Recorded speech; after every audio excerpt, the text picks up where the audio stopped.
എപ്പോഴും എപ്പോഴും കാരണമില്ലാതെ ദേഷ്യം വരികയാണ് എന്നുള്ളത് പലരും പറയുന്നത് കേൾക്കാം. നമ്മുടെ മൂഡ് സ്വിങ്സും കാര്യങ്ങളൊക്കെ ഉണ്ടായിരിക്കാം.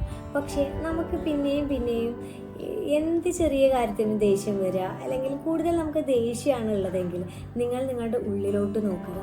കാരണം നമ്മളുടെ ഉള്ളിൽ എന്താണ് കൂടുതലായിട്ടുള്ളത് അത് തന്നെയാണ് പുറത്തോട്ട് വരുന്നത്. നമ്മൾ പോലും അറിയാതെ ദേഷ്യം പിടിപ്പിക്കുന്ന, വേദനിപ്പിക്കുന്ന, വെറുപ്പുള്ള എന്തെങ്കിലുമൊക്കെ കാര്യങ്ങൾ നമ്മളുടെ മനസ്സിലുണ്ടാകും. അത് നമ്മളറിയാതെ തന്നെ മറ്റൊരു രൂപത്തിലൂടെ പുറത്തു വരും. ഇപ്പം പെട്ടെന്ന് ചായ തുളുമ്പുമ്പോൾ ചായയാണ് ആ കപ്പിൽ നിന്ന് പുറത്തു പോകുന്നത്.